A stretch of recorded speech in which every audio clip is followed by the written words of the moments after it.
started with our afternoon program. I am going to introduce Dr. Izu Nwachukwu. He is a professor of medicine, a scholar of psychology, currently affiliated with the University of Calgary and Imo State University in Nigeria. A graduate of the Chartered Director Program at the Directors College, McMaster University, and the Group School of Business, and has a master's in healthcare management from the Institute of Leadership at the Royal College of Surgeons in Ireland. Wow. He is a board director at the Canadian Mental Health Association. Also, and perhaps most important for today, is the founder, president, and CEO of the Izu Nwachukwu Foundation, which is dedicated to assisting children from underprivileged communities to access both quality education and better opportunities in life. We can have more of that, can't we? So, please give a warm welcome to Dr. Izu Nwachukwu.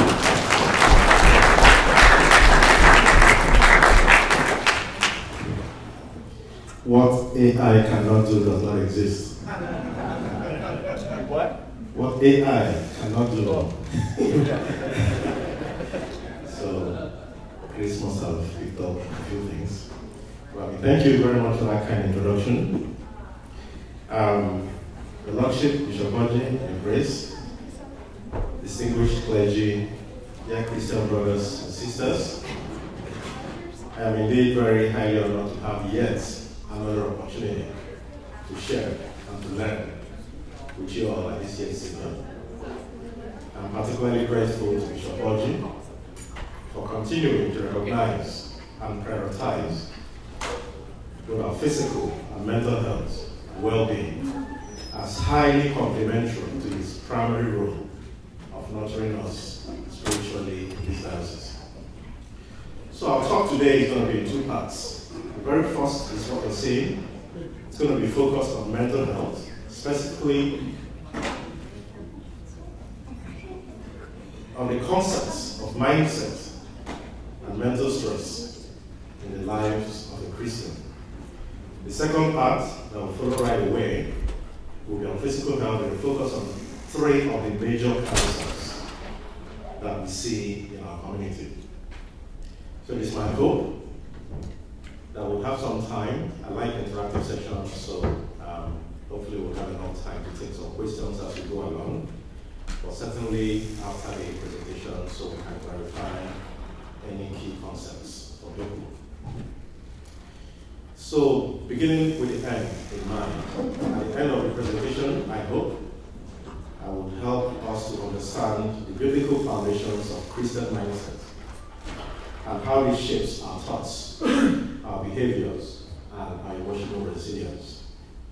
I hope we'll understand and be able to differentiate between spiritual and psychological sources of stress, including how theology and psychology intersect. Hopefully, we will also recognize early influences on how our mindsets are shaped, especially through social learning theory and other related Christian doctrines. And then, importantly, be able to identify practical, empirical, and faith-based strategies, such as prayers and all that, so that we can continue to build this mental and spiritual resilience. So, mindset, what is it?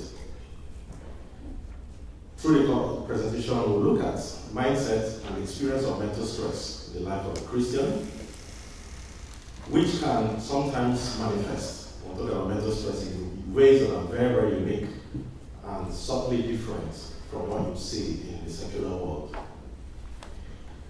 In other words, if I was presenting this talk to a psychology class, or a secular audience, I'll be focusing mostly on ordinary stresses of daily life. But we do recognize that our faith and pursuit of godliness does impose an additional layer on us as Christians. If I want to ride on what our brother Reverend Stone Street presented earlier on, talking about moral relativism, the alternative truth, where we are today in this world. How can you really be a practicing Christian and not face distress every day when you try to align your day-to-day life with the moral compass, that North Pole that Reverend Street spoke about? Our goal here then is to marry this theological insight with some psychological wisdom so we can have a holistic roadmap to fostering resiliency, both psychologically and spiritually. So, what is the mindset? It is a set of beliefs and attitudes that influence how we perceive the world and how we interact with the world. It develops gradually over time. It is shaped by experiences and interactions, especially during our early life when our brains are most malleable and adaptable. And it continues to evolve throughout our lives. In fact, development of mindset starts the very moment a baby is born. If you think about it, a baby is born, and one mom carries this baby, puts him to the breast, the baby cries again, the same person. After a little while, the baby begins to internalize, I don't know where the hell I am, because he can't even see. I don't know where the hell I am, but there's surely somebody here taking care of me. The cortisol levels are tempered. Contrast that with another baby that is born, cries, somebody picks, feeds him, cries, nobody picks. Inconsistency in caregiving, so that the attachment, even in those first hours of life, is very consistent. That baby who can't see or make sense of the world is thinking, where the hell am I? What's going on here? And you can imagine, because these stresses, they are very subconscious, right? It's not because you know. These things happen at a very subconscious level. The hormones are there, cortisol levels are there, adrenaline levels are there. They're already working even in those early hours of life. So the baby is already internalizing the world and making sense of it, trying to make sense of it. So mindset is not a fixed trait. It's actually, luckily for us, it's both dynamic and adaptable. Thanks to the convergence of evidence on the concept of neuroplasticity, we now know that we have a perpetual opportunity to unlearn, to relearn, and to continue to learn throughout life. So the good thing is, prior to now, we did think as psychologists that mindset is literally set by a certain age. People used to say 7, 8, 9. Thankfully, we now know we can continue to relearn. And this is also born out of the scriptures, that we can transform our minds. In fact, we should continue to transform our minds towards perfection and excellently along the way. So, some people might remember this picture from a couple of synods ago. I don't know if you've had some more time to reflect. What you see. I know we had an exercise and there were 100 different interpretations of what you see there. Right? What if it's all in your head? What is the chair in one critical aspect of your life? And people may just see the horse and the chair. What about the rope? What is tying you to that chair? Right? So, could you possibly be playing the role of a chair or rope in another person's life? What if you are the chair in the life of a parishioner? Or the rope in the life of somebody in your family or community? So, we can talk 6 hours a day on that picture. But this points us to what we call cognitive distortions, dysfunctional basic assumptions, core beliefs, things. The world is unfair. The world is unsafe. Again, going back to childhood, a very overly protective mom or dad is going to raise a child that believes the world is more unsafe than it is. And that becomes a mindset for a child and will begin to interfere with how they internalize the world and how they experience life. Theologically, the foundation of Christian mindset is profoundly transformative, as I said. We have Romans 13:2, calling us to be transformed by the renewing of our minds, implying that Christian life involves a radical shift from worldly patterns to a divine order, akin to being born again. If we think that mindset begins from early childhood and we're told to be born again, I'm trying to trivialize being born again from a theological perspective, but I think there's a marriage in psychology there where we need to go back to what were those influences that were totally beyond our control when we were little kids, when our mindsets were being developed. What could we unlearn? What could we relearn? How could we become childlike in the way we internalize the world and experience the world? Philippians 4:8 calls to shaping and renewal of our minds by focusing our thoughts on godly virtues. And this call to mental discipline isn't just psychological, it also includes spiritual formation, meaning the cultivation of a renewed thought pattern that is Christ-like. Moreover, mental stress often stems from spiritual warfare.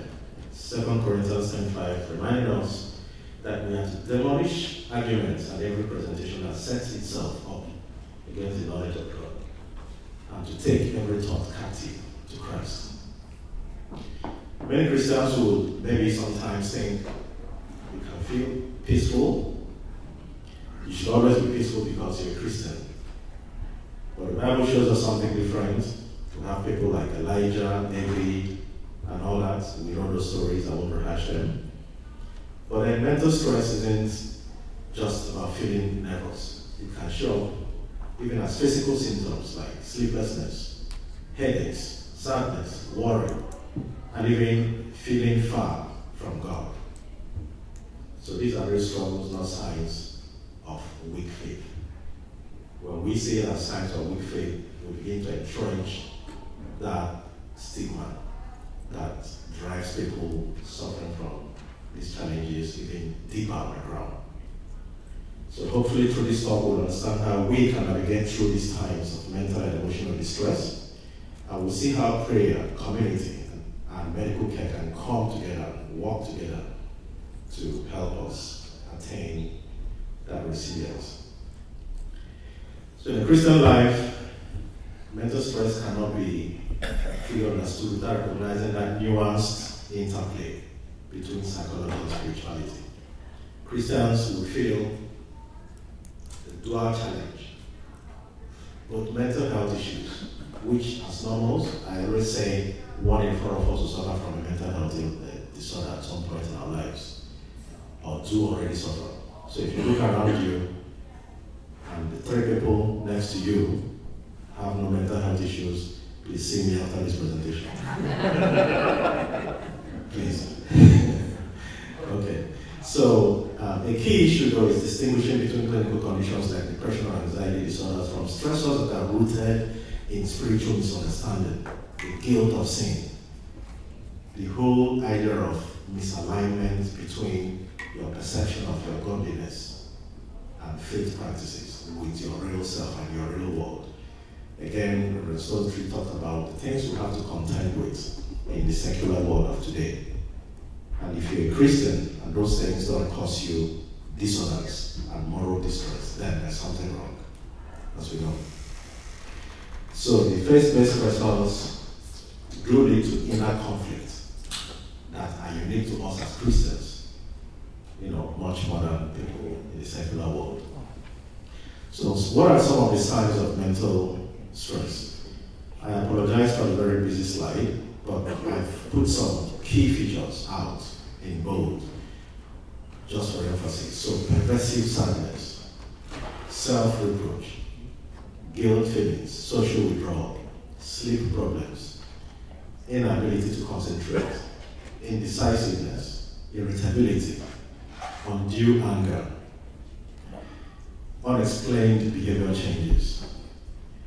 I would like to pay particular attention to the very last bullet point. Persistent physical symptoms that do not respond to treatment.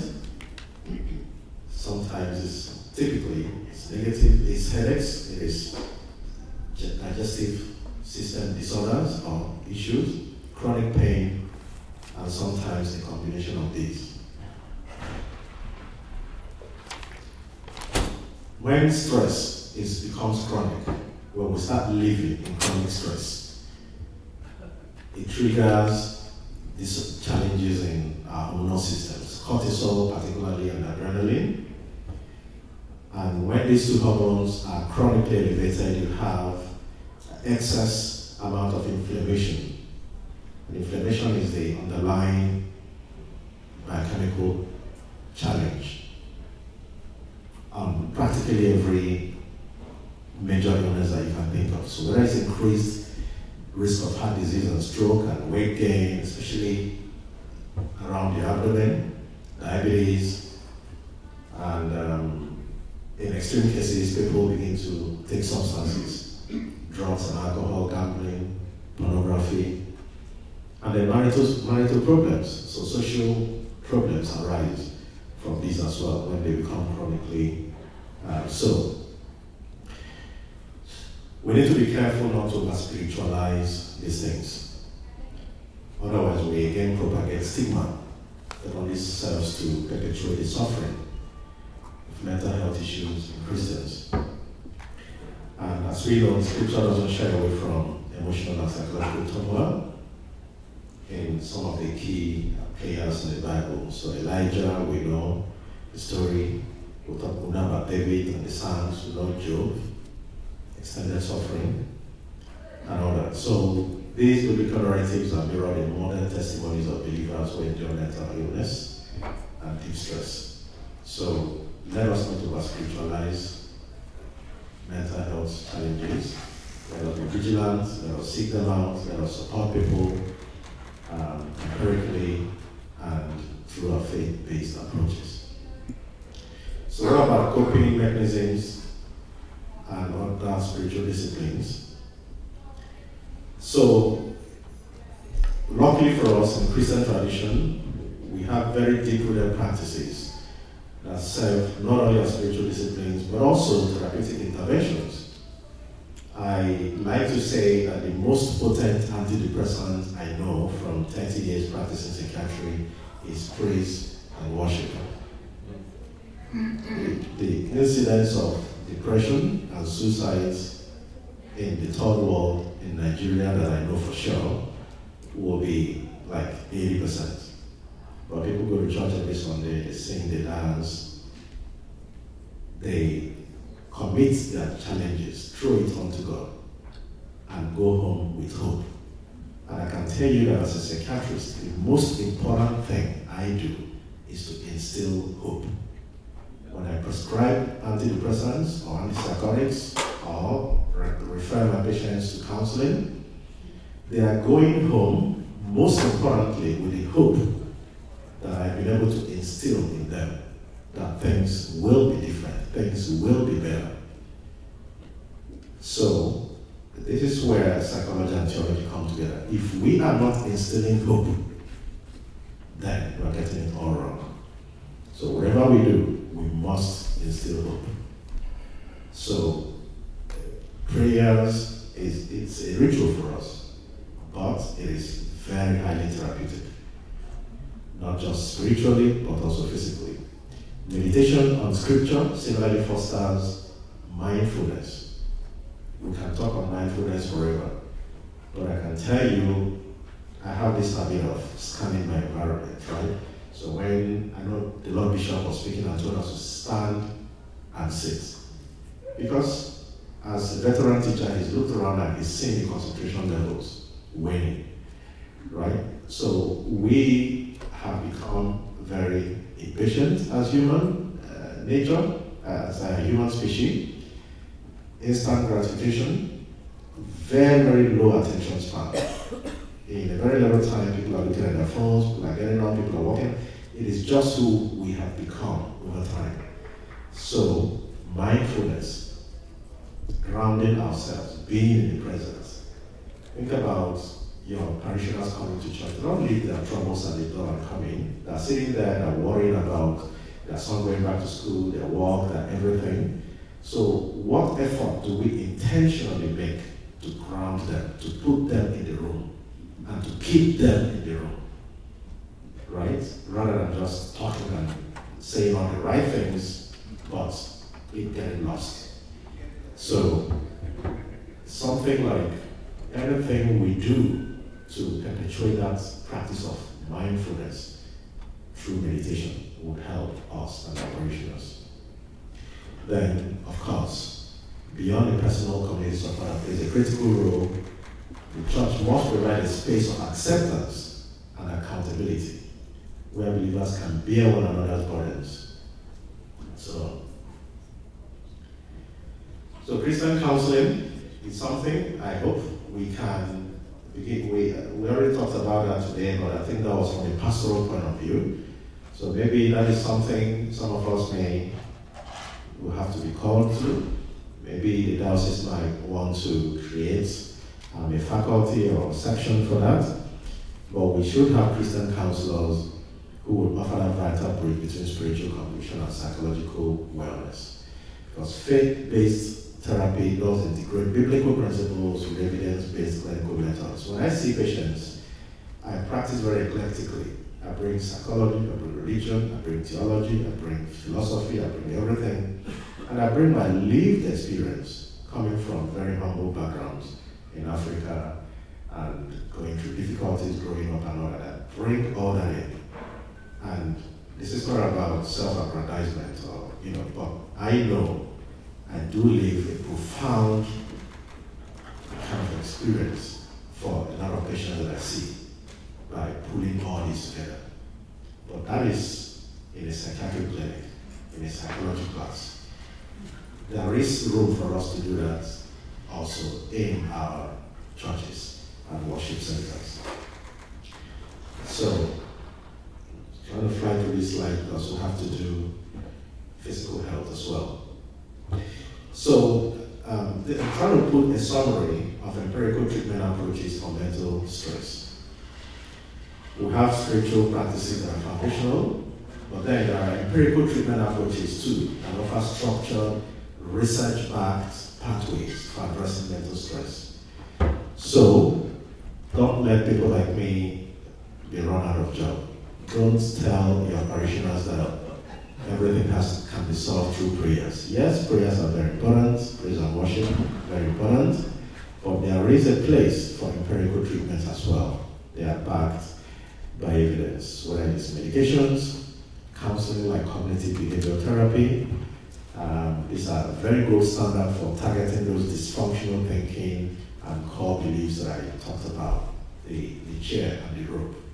It is true cognitive behavioral therapy that the therapists will help us to understand how our thoughts are linked to our feelings and our behaviors. So we are what we think, basically. So mindfulness practices, including Christian contemplative prayer, have also shown actually research evidence on this to reduce anxiety and to increase mental clarity. Medication, when prescribed responsibly, is essential for certain clinical conditions, especially when symptoms begin to interfere with daily lives. So there is a very thin line separating sanity from insanity. We all go insane multiple times every day of our lives, but we're able to bounce back ability. You cross the line, you get very angry, you shout, you overdrink, you are stressed over something that's really happened in your life.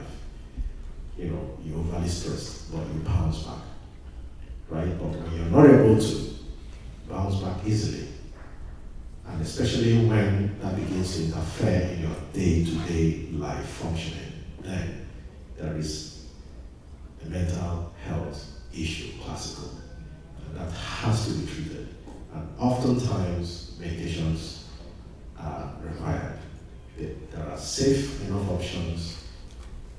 if they are prudently prescribed. So Christian counseling will also integrate, I've talked about that, biblical truths with therapeutic insight, and making care more relevant and acceptable in faith contexts. So, concluding on this, Christian journey toward mental well-being is deeply rooted in the person of Christ. In Philippians 4:7, we offer the promise of peace that surpasses understanding, a divine assurance that stabilizes both heart and mind amid life storms. So achieving mental clarity is not a one-time act, but a daily discipline. Remember, we must continue to unlearn, relearn, and continue to learn. Because much of what helps us internalize the world we live in today, we are already formed before we even knew who we were. Before we had faith, we're talking about faith. Before we could develop faith, we were already beings with 90% of our mindset formed. So now that we have faith, we have to go back in time and be born again. So finally, no one is meant to walk this path alone. The church, when anchored in compassion and truth, becomes a heaven for healing. We are fostering communities where emotional struggles are not hidden but supported. The body of Christ will reflect God's love and lead people in the way of mental restoration. So as we close the exploration of mindset and mental stress in the Christian life, we turn to foundational core. Be transformed by the renewal of your mind. It is not just a theological ideal, but a practical imperative that we all must take seriously. Lasting peace and mental strength are rooted in consistent spiritual alignment. Holistic well-being on its part demands that we value both divine guidance and psychological insights and integrate these perspectives so that we can be truly resilient. When supported by scripture, therapy, community, and prayer, the Christian mind can thrive, even during times of trial. So let this then be a call to action for all of us. Whether you're a church leader, a counselor, or an individual believer, commit to fostering spaces and habits that nurture mental health. Create psychologically safe spaces in your parishes. People must feel safe psychologically to actually express themselves for you to know what's going on with them. Encourage openness. So, take away. I hope we have understood that mindset matters, and renewing it is a spiritual and psychological discipline and imperative. I hope we know that mental strength is not unfaithful, that it's not based on unfaithfulness. Don't further stigmatize people that need us to pull them out and pull them close. It can actually be a call to deeper grace and healing. Faith communities must model compassion, not condemnation, towards those who struggle. And true peace and resilience grow where scripture, therapy, and community converge.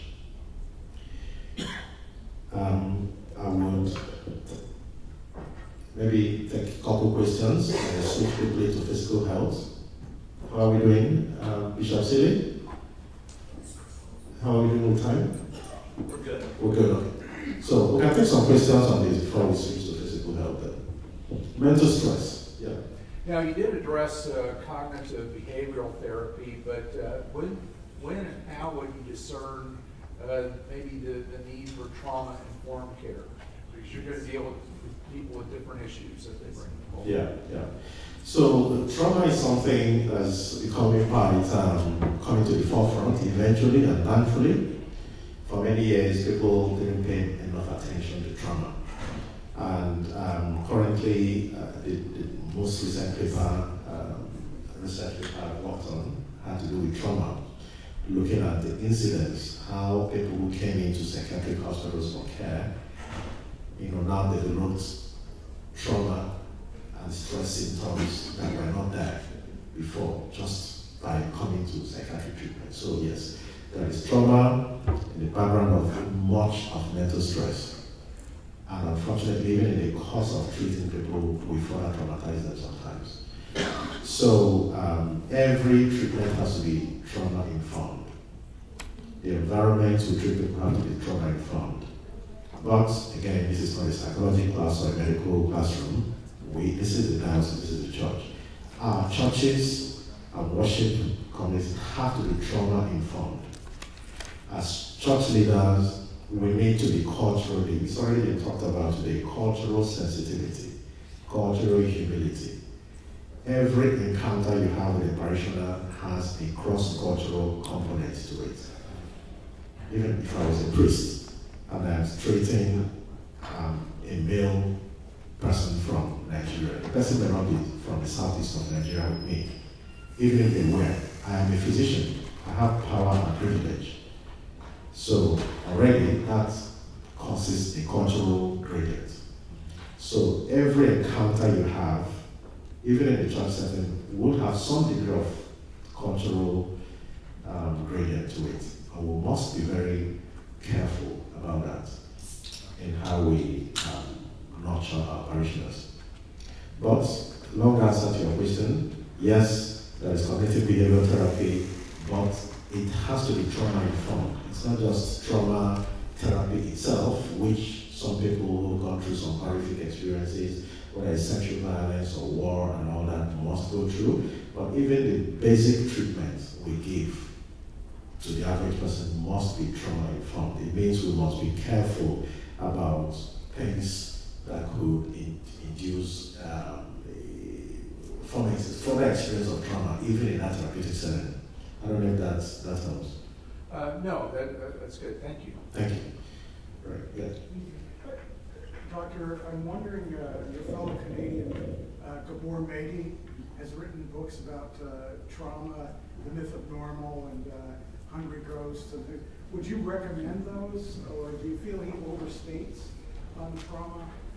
I haven't quite seen, I'm not familiar with that particular paper, but I'm happy to look into it, but it's almost like what Reverend Stone Street was talking about. When somebody comes and says, "Oh, I'm a man trapped in a woman's body and I've been traumatized because people are laughing at me," right? So, it is trauma, but we need to label it rightly. What kind of trauma is it, right? So, a whole lot is being put to trauma these days that I wouldn't fully agree with, and that exposes me to my own moral distress and the cognitive dissonance that I talked about. I am a professing Christian, and I don't agree with those things, but when these people come to me, I am expected to be politically correct in how I address that. So I am doing something that doesn't quite align with my faith, and I am morally distressed about it. And that's why I say, as Christians, we are exposed to this moral distress, even more so than people who will just take whatever they see. The Reverend Stone Street talked about moral relativism, different versions of the truth. Sean Spicer called it alternative facts, right? So we as Christians are having to face these moral relativism and find it difficult to marry with our faith practices. So what is called trauma, we need to be careful.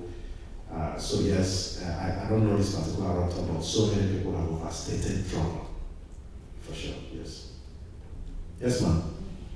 There's this thing people say. Some medical personnel, they run away from working at psychiatric hospitals because of what they call transference. Can you talk about transference? Okay, transference, we can't talk about transference without counter-transference, right? So they go hand in hand most of the time. So a patient comes to me, and let me just use a lame example, had a landlord who, maybe a woman who was sexually molested by a black man. So, or a woman, okay, let me use a classical example I experience all the time. A woman who had an abusive dad, ends up with an abusive husband, comes to clinic and says, "I don't want to see a man, I don't want to see a male psychiatrist, I want to see a female psychiatrist." because of transference. That means they're looking at me and are seeing this person who abused them, and it's difficult for them to distinguish. So whatever I'm saying doesn't land. I'm not able to instill that hope that I want to instill. So counter-transference is the opposite, where I see a person as a clinician treating this person. Something about a person triggers some almost even disgust in me. And I begin to, so as a clinician, I should recognize that it's almost like a conflict of interest. You recognize that and you hand over to another patient very transparently, another physician, right? You don't treat it unless you're able to deal with it. But for the earlier example of this patient who doesn't want to see me, I actually, when I can, when there's a window of opportunity, teach them that this might actually be the reason why you should see a male see me, because I will, maybe for the first time, model what a relationship with a male should or could be like, right? So, and it has happened. I've successfully persuaded people to see me, and they've confessed at the end of our therapeutic encounter that it has actually been life-changing. Now they can actually begin to work with males or trust males all over again. So that is transference and counter-transference, not directly related to this, but I hope I've explained it here. So.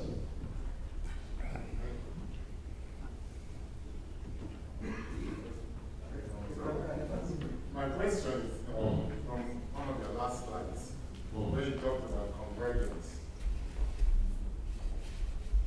Convergence of the church. Yeah. How does that work when, let's say, in the church, your pastor doesn't take these things to lukewarm attitude? Doesn't do what?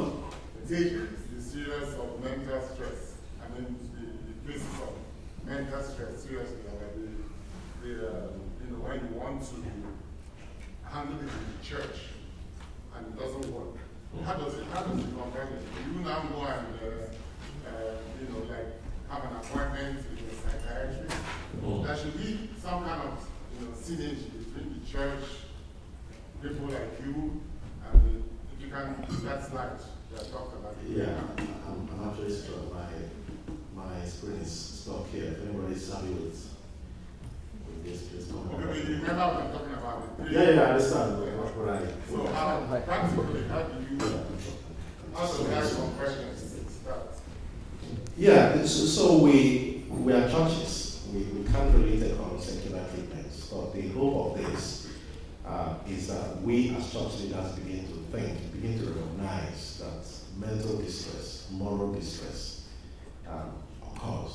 It is part of who we are as humans. And in fact, as Christians, we are even more prone to it than people in the secular world, because we are constantly having to deal with all these things that we don't agree with, that don't align with our faith. So if the more we continue to learn and be aware of it, then hopefully we can begin to create those psychologically safe spaces in our churches, in our communities. I don't know if it is something we can prescribe that every priest should do A or B or C. You just hope that today our Lord Bishop is hearing this, maybe as we train priests going forward. I've done a few presentations to the Diocesan clergy on these matters, and I'm prepared to continue to do that. But it is us continuing to be aware. It's just about awareness, basically. The more aware the priests are, the more we can help people. That's all. Yeah. I have a question. Sorry, my question is going to be pretty long, so that's the question. And also, it's being addressed of use of bishop more light into. So, my question is, going to see a psychologist is new to the African community. We have always relied on our spiritual fathers or priests for guidance in handling issues. Who do you go to as a church member if your troubles or stress are coming from the church and the priest has a lukewarm attitude in handling the issues? And with all of these issues weighed on your faith, as a Christian who wants to serve God, do you have to leave the church for peace of mind and for your stress level to be reduced? Wow, that's.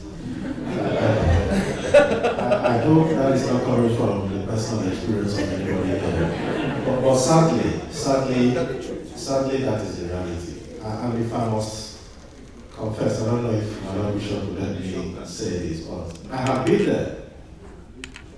I have been in a situation where I stopped going to church. For me to be at peace, for the pastor to get, for the church congregation to not scatter, I just stayed away.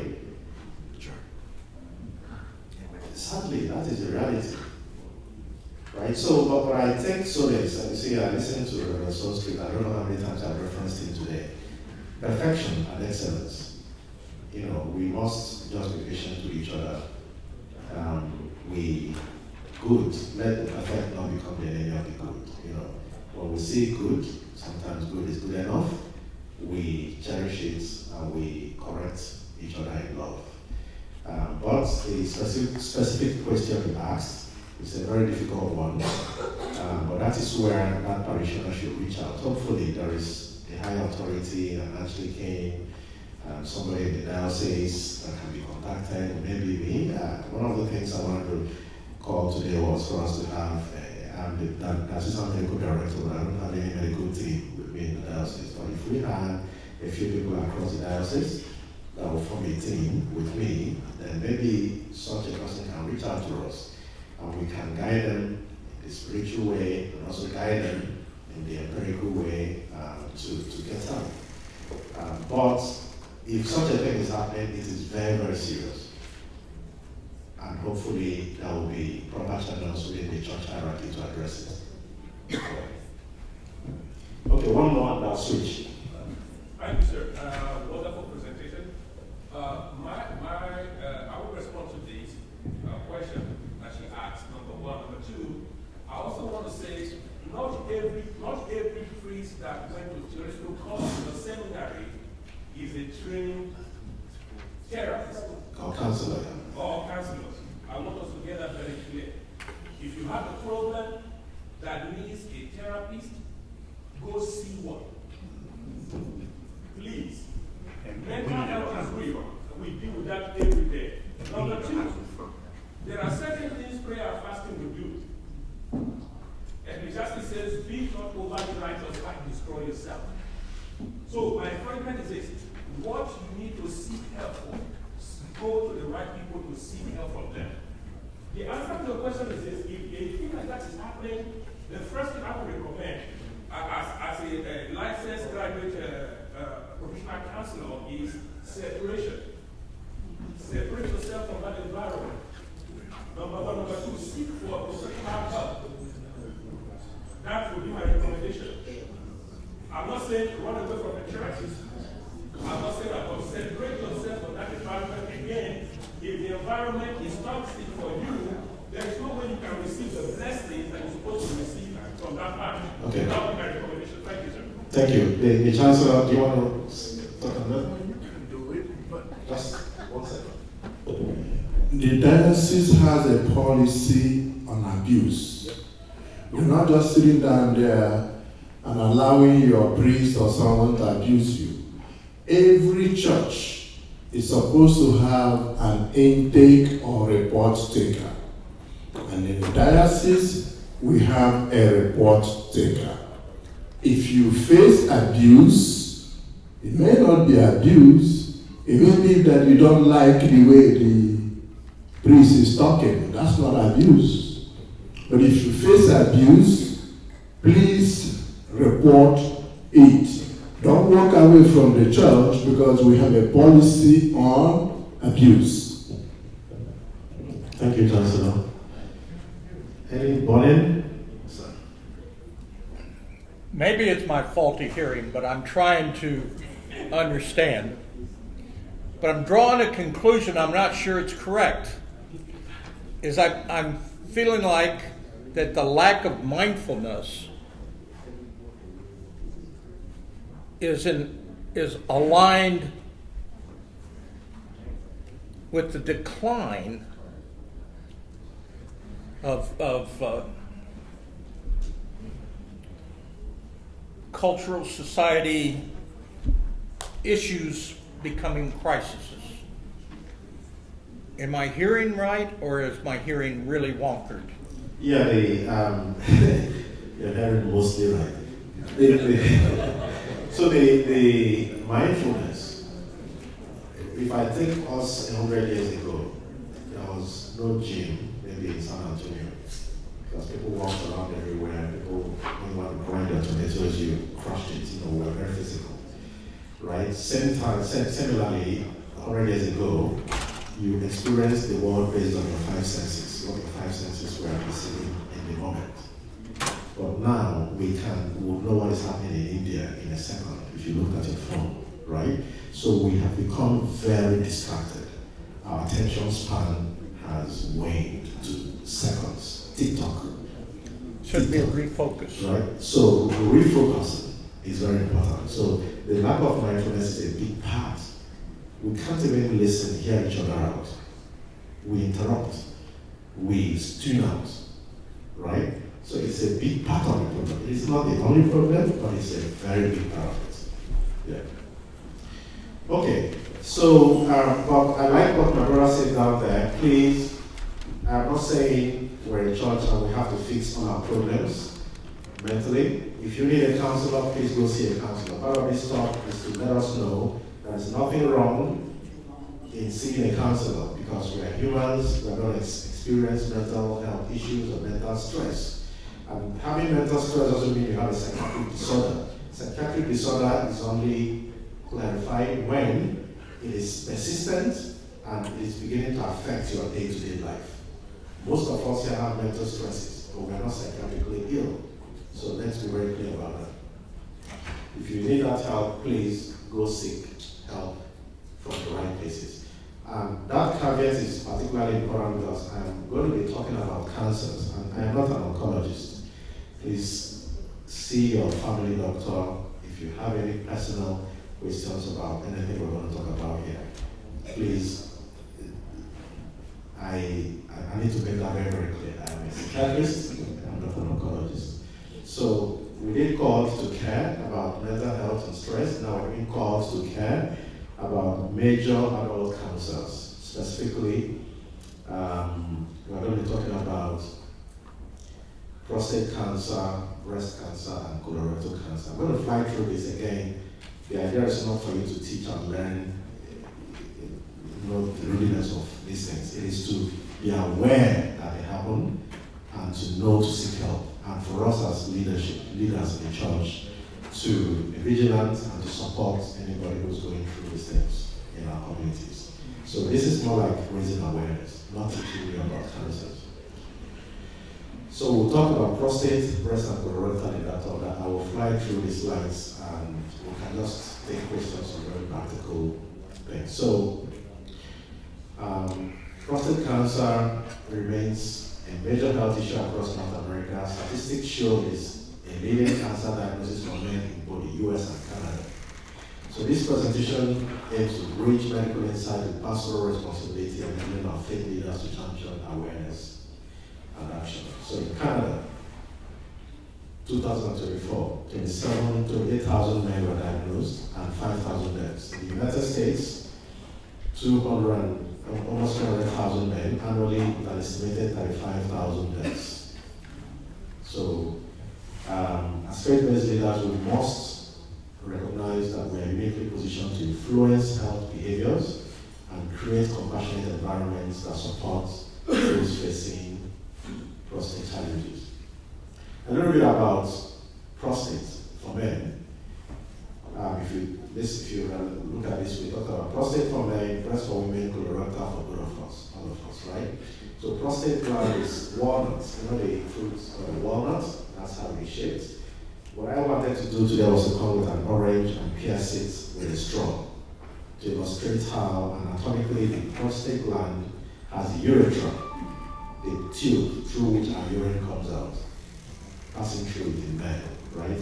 So that, if I brought that, that would help you understand what many people who go through prostate cancer or prostate problems in general experience. Typically, some of the earliest signs or most common ones are difficulties passing urine, emptying the bladder. So I don't want to talk too much about it. Then what is relevant? Why do we have prostates? Because we have seminal fluid in this, what we call the sperm.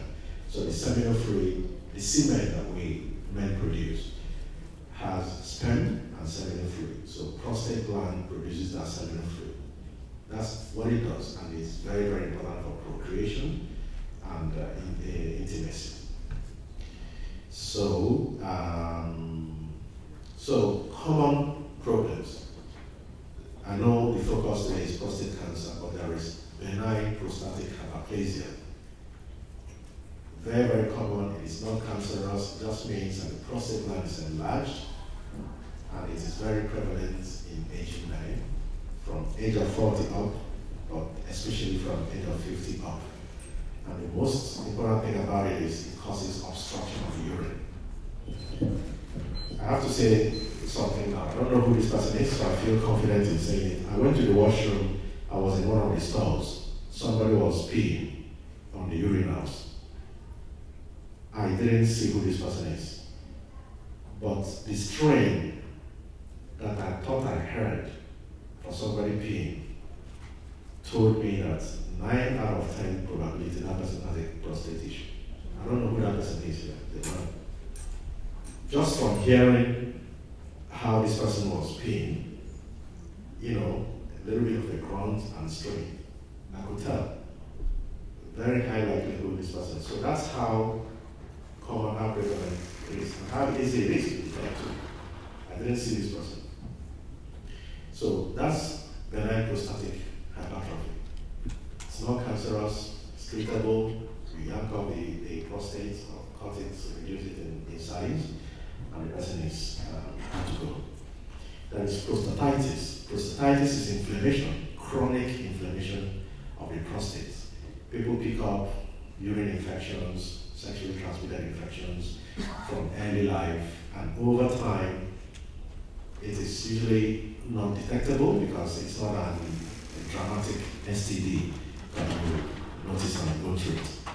So when people have chronic prostatitis, oftentimes the prostate is mildly enlarged, but you start experiencing waist pain, low back pain, and some discomfort in your pelvic region that is very non-specific. You can't put a finger on it, So when you're getting all those vague pains, you're taking Tylenol, Advil, you don't think you've done anything strenuous to cause you, especially a person who's been sexually active, which most people are. So just check with your doctor. It may not be there, but if it is there, it's easily treatable. Then there is prostate cancer, which is, on the other hand, very silent in early stages, highlights the importance of regular screening.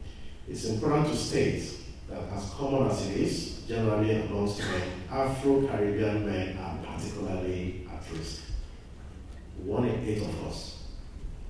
Some people can say 1 in 6. But certainly 1 in 8 of us will have it. So, very, very important in our community. So, a major health concern, I'm not going to talk too much about it. Risk factors. Age remains the most dominant factor with a sharp increase after the age of 50. Genetics play a role with some mutations, and I'm going to go into other detail. One of the most pressing issues is racial disparity, as I said. In fact, this study I'm looking at says 1 in 7.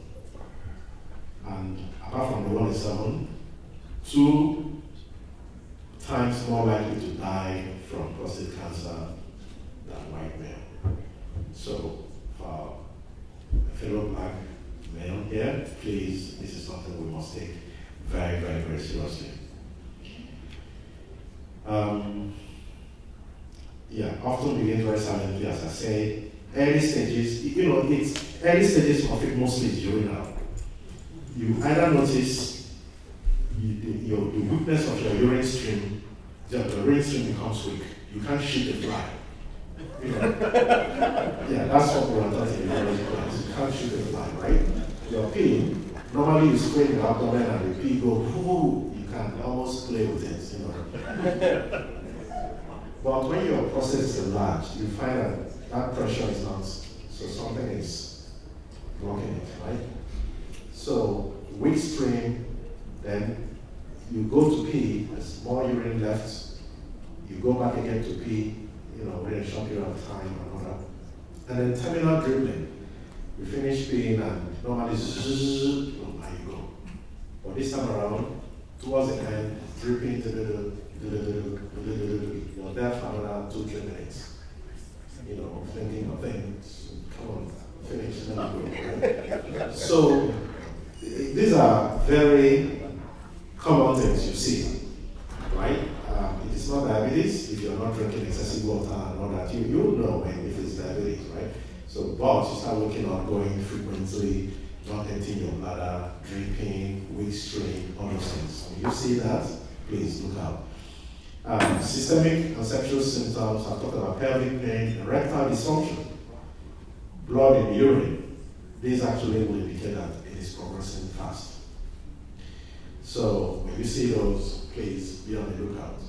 Back pain, weight loss, bone pain will suggest that it may actually have spread, right? So again, you're aware. Diagnosis, screening test, prostate. Who here, I'm talking to the men now, in the past 12 months has done his annual physical? In Canada, we say physical. Your annual, just go see your doctor, do your. Don't tell us the results. Just, have you done your annual medical checkup in the last 12 months? Okay. Hopefully, before the end of the year, everybody will. Please, PSA. If the doctor hasn't asked for it, write it yourself. PSA. And get it done. Well, talk to your doctor. Request it if they haven't. Another thing is digital rectal examination. You know, put a finger in, sweep around, and feel the bulge. Because if the prostate is enlarged, it bulges into the rectum, the lower part of the large intestine. And put the finger into the inner canal, sweep around, you feel that bulge. Right? It is very characteristic. So the doctor will see that. Then MRI and other tests.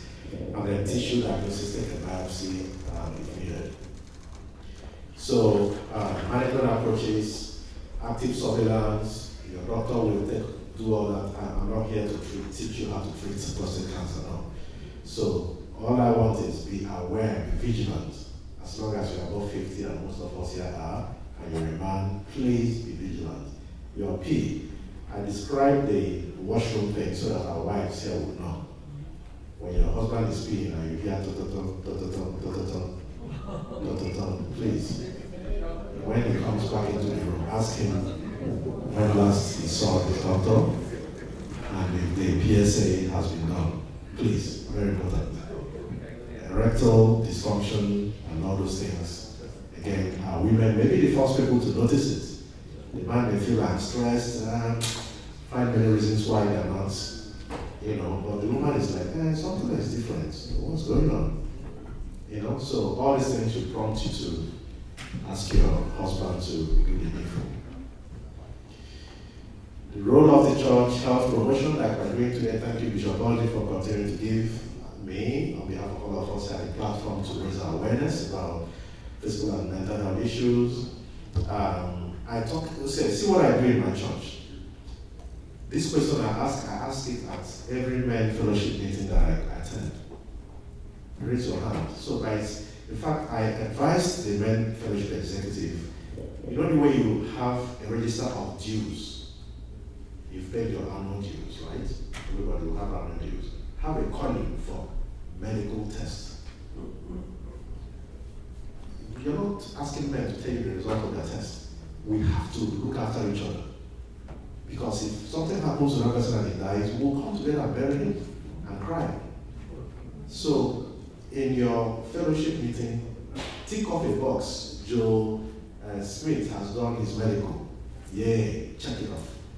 If we can make that habitual, make it culturally acceptable, and we're encouraging each other, then that's what we can do. Right? Destigmatization and advocacy, making sure we destigmatize, when people are going through these difficulties, we shouldn't make it more difficult for them.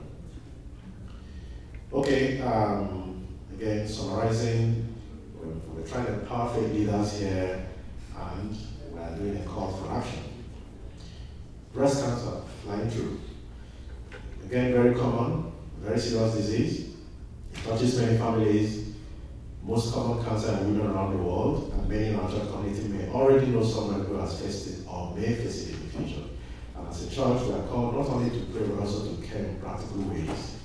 And today we are trying to raise our awareness on this. Basic function, I have to teach you the function of the prostate. I don't think I will teach you the function of the breast. No. In my gynecology class back in medical school, one question was, who owns the breast? The woman, the baby, or the husband? So wherever you fall,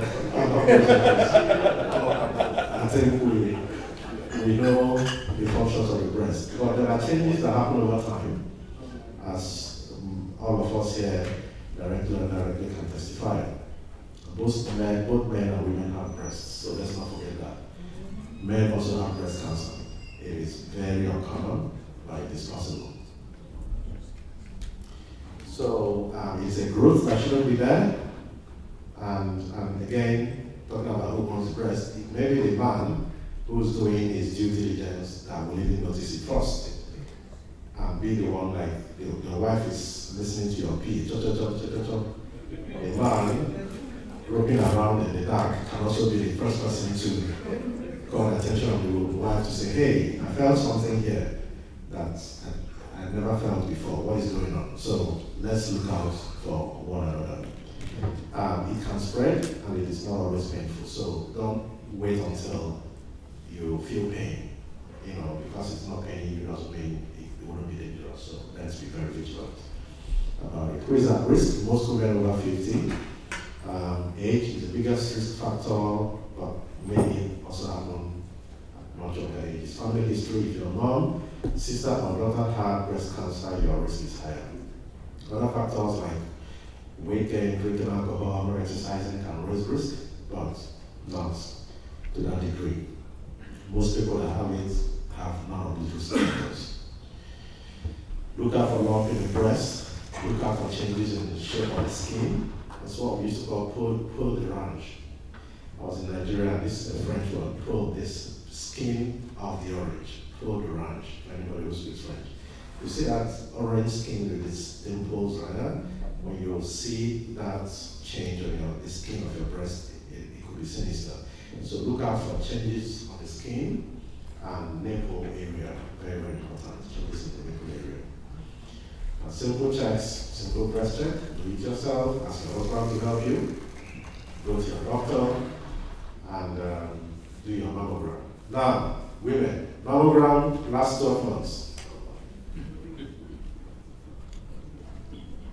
Very good, sisters. Other sisters, please. Very important. If you do it, your daughters will learn to do it. So the biggest challenge of you not doing it is your daughters won't. They won't know it's important. So please, let's follow up on that. Surgery, chemotherapy, radiation. The focus of this is not to teach us how to do this, but these are different ways. How can the church help? We are raising the awareness. Bishop Oji can go and say, yes, I've done my bits. We've talked about it. Everybody should know. Supporting each other, praying for each other, comforting those going through the treatment right now. Creating safe spaces. We talked about this in mental health. We're talking about it now. Let us create safe spaces so people are not dying in silence. They can actually come out and get the support of the community. Conclusion, breast cancer is beatable. Let's be a church that cares, and let's take the next steps. Going back to prostate cancer, we say it has a glass jaw. That's what they say. Let's give it a little punch and it breaks. So that's why it is really sad to see somebody die of prostate cancer, because usually it gives you, 95% of the time it gives you enough notice to deal with it, and it's very responsive to treatment. colorectal cancer. That's, I don't want to, any burning questions so far on what we've talked about before I go to this last one? Burning question? Breast cancer, prostate cancer, yes, sir. Thank you very much for this wonderful lecture. I want to know, you talked about the symptoms of the prostate cancer. You know, somehow we know as you age, the function of the man's cannot be the same as it was Exactly. at the beginning. Apart from that, we call it treating at the end, or what we call it so. Apart from the force, Okay. what are the other symptoms? Because aging can also lead to the decrease in the force of the urine that comes out. And there are other things that could lead to it. As a 16-year-old boy, my stamina will not be the same as a 16-year-old man. Absolutely. So, can we just use that alone? Then what are the likely things you could do that could help? Because I've had issues of people whose PSA were up to 4, going to 5, and one or two things that they did got into 2. And they remain 2. I'm very cautious about that, so I do my every year, and that's one of the things I do. Are there other things we can do? And those symptoms of dripping, because dripping normally, even as you age, it's also one of the symptoms that you are aging. Must it only be? No, so thanks for bringing back to that. So yes, absolutely. As we get older, we have these changes that will naturally occur. The prostate is going to get larger and firmer, right? And then the urine stream is not going to be as strong as it was. But we're talking about when there is a sudden change or when there is a change at a time you weren't expecting it, that is persistent, that is a bit more profound, right? And so my goal here is just the awareness that don't try to dismiss anything. Just go and see your doctor. Period. That's all you have to do. Let them be the ones who worry about it. Right? So, yes.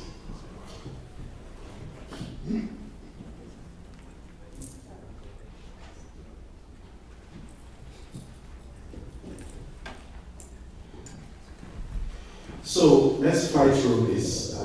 Prostate affected men, breast women mostly. Colorectal cancer is one of us. It is common, it's preventable, it's one of the leading causes of cancer deaths, but also one of the most preventable. So as a church we should care, and we are starting out with this awareness meeting today. When I was in medical school, we were taught that prostate and colorectal cancers were less prevalent in Africa.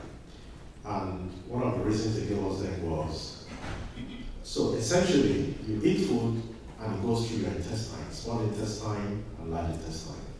Small intestine is where the digestion occurs between the stomach and small intestine. Large intestine is mostly absorption. So as the food is passing through the large intestine, water is absorbed and a few other things as the effluent passes out. Now, the transit time, the key thing with that large intestine, the colon, is the transit time of stuff passing through it. When things stay beyond a certain point, you're now having more exposure to absorbing toxins. So whether it's the antibiotics, the chicken and all the things we eat, and pesticides, and all these things that big agro are using these days, to make more money. So those things, it's in the large intestine that they will be absorbed. So back in the day, when we ate swallow, Nigerians, your fufu, your yam, and all those fibrous things, a lot of fiber. A typical Nigerian man goes to toilet every day, sometimes twice a day. So the transit time of food through the stomach reduces. It's very, very, very short.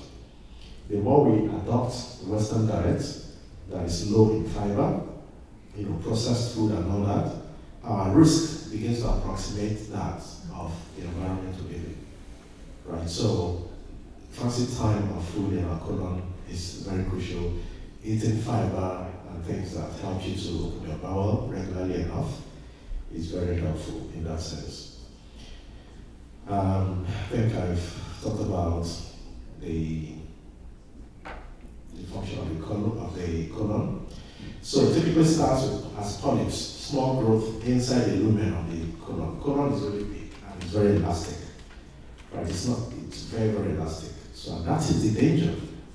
Because these polyps and growths, unlike the prostate that any level contraction of the urethra makes us have to have urinary symptoms, the colon is so large and flexed-in extendable that it becomes very difficult for it to be blocked enough for us to start having symptoms. That's why you must be, if I talked about vigilance for prostate cancer and breast, colorectal, you have to be very, very vigilant because it's not going to give you any symptoms. By the time you start having symptoms of colon cancer, it's too late, most of the time. It grows very slowly, and that is danger. But also the good thing, because it grows slowly. If you catch it on time, you have time to treat it. But if you wait till symptoms come, you're almost likely in trouble already. So age over 50, family history, lifestyle choices. A diet low in fiber, I can't emphasize that enough. Lack of exercise. When you do vigorous exercise, you open your bowel. When you think about colon cancer, think about transit time. What is your habit, your bowel habit? How much does it take for things to transit? The longer it is, the more likelihood that toxins are being absorbed, the more at risk you are. I joked, well, it wasn't a joke with my brothers. We're going to have a conversation we started. Opening your bowel. There is, some people say you sit on the toilet seat, you put a stool under your foot, akin to when we use pit latrines in Nigeria. When you use pit latrines, you squat, right? And your upper thighs are touching your tummy, right? That way, if you took a picture of your colon, your rectum, it is straight, and the stuff just goes boom, right? When you sit, it's not the same anatomically, right? So, if you need to get a stool, so that when you sit on the toilet, you put your feet, you're having more relaxed. Some people take their phone and do their thing, you can stay there forever. But the most important thing is, you're getting the business done, right? So clear your colon, anything that helps you clear your colon regularly would help. That's not the way to prevent colon cancer, but it will help. I've talked about lifestyle choices. Smoking, alcohol, and all those things, not good in excess in general. Signs and symptoms, change in bowel habits, any change. People can have diarrhea, people can have constipation, but any unexplained irregularity in your bowel habit should prompt you to ask questions. Blood in stool, very important. There are so many things that can cause blood in stool, but just check it out. Abdominal discomfort, check it out. How is it found in feet? I don't know if it's done in the US or in Canada. Once you turn 50 every year, you do your feet fecal something test, right? Basically, it used to be colonoscopy. People used to require colonoscopy to detect colon cancer. Now we have a very, very easy way. Basically, you stool, you use something like cotton buds, and touch it, put it in a tube, send it to your lab. That's all you need to do. Non-invasive at all, very convenient. Why would we not do it every year? If you have risk factors like family history of colon cancer, do it twice a year. It's very easy to do. Treatment options, surgery, chemotherapy, radiation. And when we talk about that, how will the church help? We are speaking up now about screening and awareness. There's not a whole lot more we can do as a church. But we should not get this message here and let it stay with us. Go back to your parishes. There has to be doctors in your clinic. in your church. If there aren't, maybe in sort of churches nearby. If there aren't coming, I'll do a virtual, wherever your church is, I'll do a virtual session. I'll talk about this with your parishioners, with your main fellowship. It is very, very important. Let's take this message back. Let's be holistic in how we, take care of our people. Not just the soul, but the body as well. Create a safe space, again, we can't emphasize that, so people feel safe to come out with their issues and tap into the support. So it is preventable. As faith people, we are called to protect each other. So let's spread the word, support each other, and make our churches a place of healing. Okay.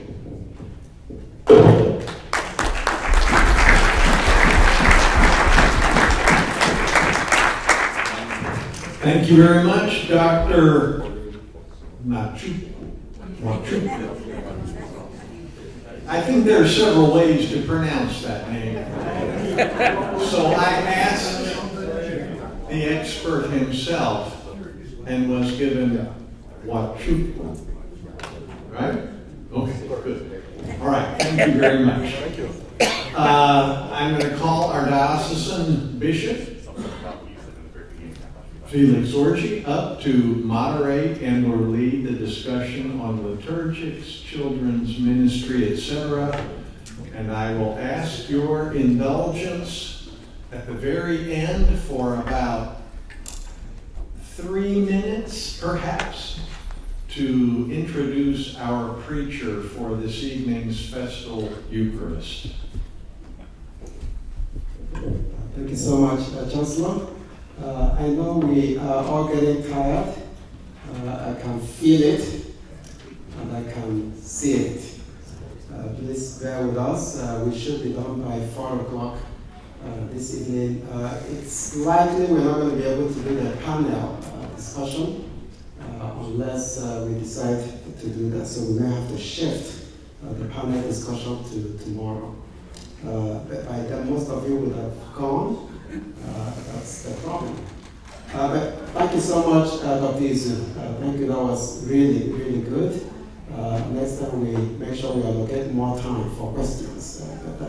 You got to what I was asking you to do, so thank you. Thank you. So, men, please check yourselves. I've had prostate cancer before, heart surgery, heart radiation. So I've gone through that.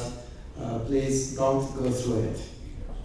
So take care of yourselves. And wives, please harass your husbands to get their PSA test. Otherwise, no sex for them. Is this being recorded? Yes. It's already out there. It's not just recorded, it's streamed.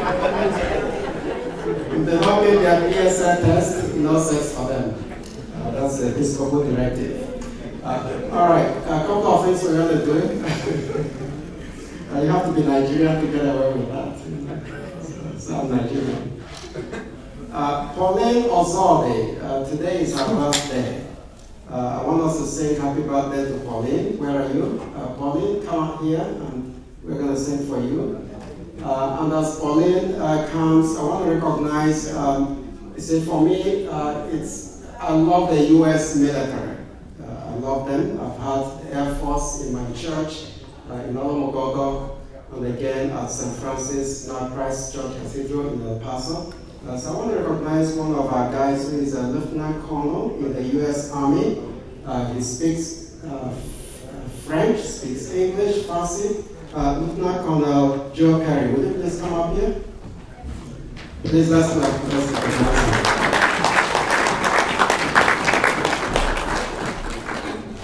I ordained Father Joe Perry many years ago in El Paso, and he's been all over the world as a commander and all of that. Just say a little bit about yourself. You're still active. Yes, sir. In the U.S. Army as a lieutenant colonel, and you will soon be promoted, that's my hope, to a full colonel and hopefully a general. So just share with your family all the secret things you've been doing for the Army. I don't know about the secret things, but I'm a network engineer in the United States Army. I have known the bishop since 2008 when I came back from my first tour in Iraq.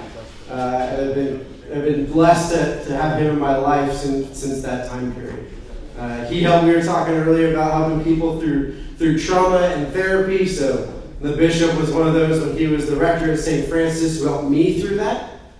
He helped me through my own trauma. It's not healthy when you come back from war to sit in your apartment alone in the dark watching war movies, drinking alcohol.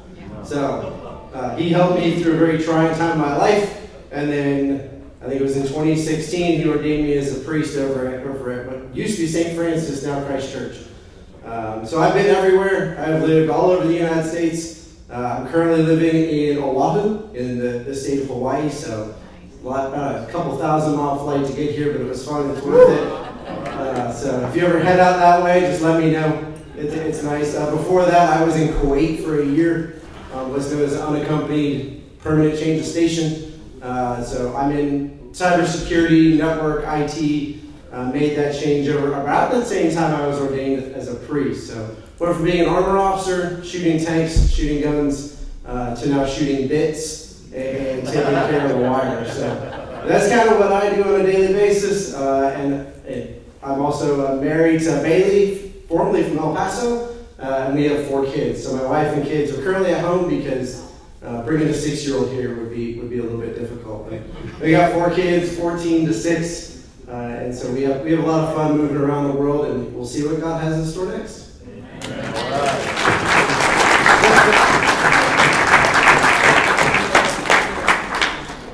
I really love John Perry. So the Lord has brought him through a lot of things, and he's a solid guy doing his work in the military.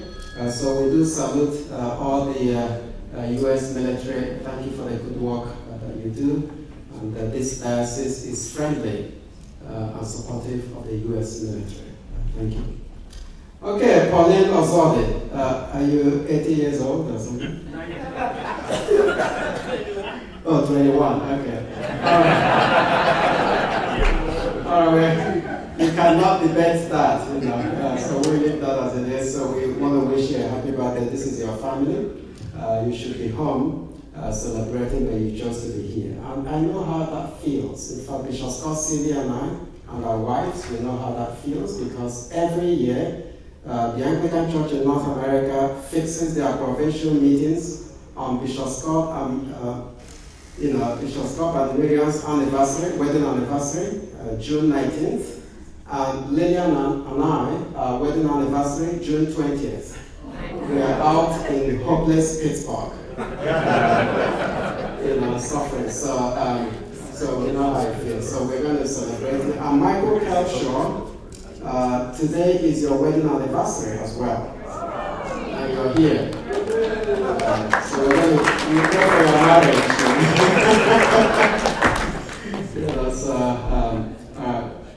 Happy wedding anniversary, Mike. So we're going to sing for Pauline.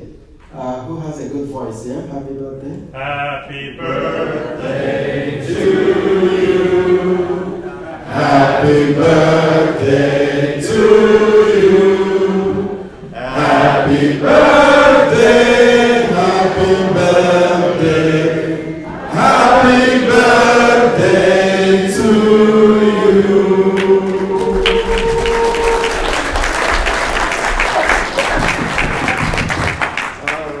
you. So that's what families do. We celebrate important events.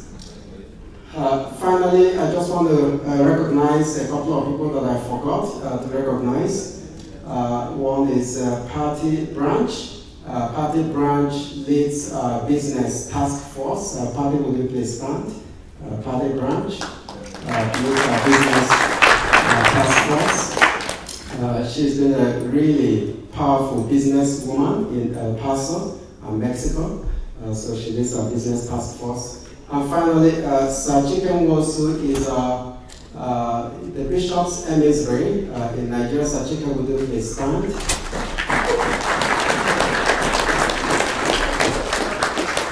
So Sir Chicken is the bishop's emissary for us in Nigeria.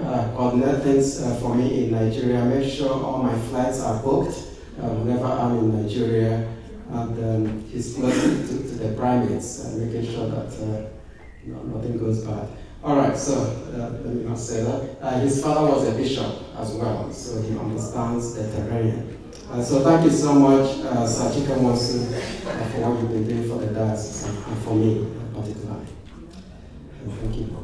Well, I'm going to invite the Canon for strategic development in our diocese, Canon Brendan Kimbrough. He's Irish. I am partly Irish as well. So we are the wild Irish. He's a white Irish and the black Irish. So we have DNA relations, truly, as a fact. So Kim, please come over here. Please clap for him.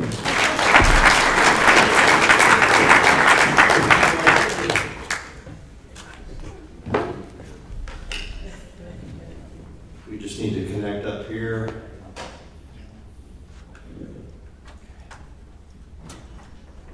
While we're doing that, why don't we all just stand up just for a real quick second. I know it's getting late in the day, and we're going to talk about everybody's favorite topic here. Are we good?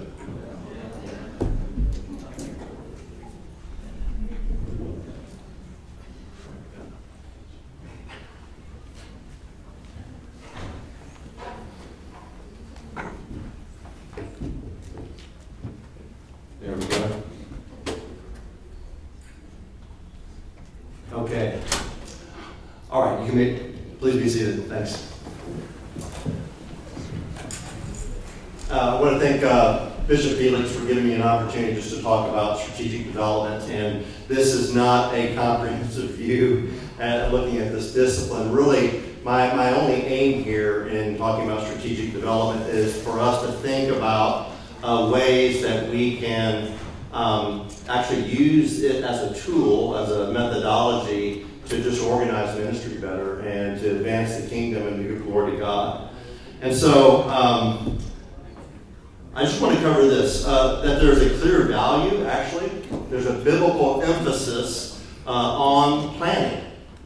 I want to talk about strategic development and kind of just define what we're talking about.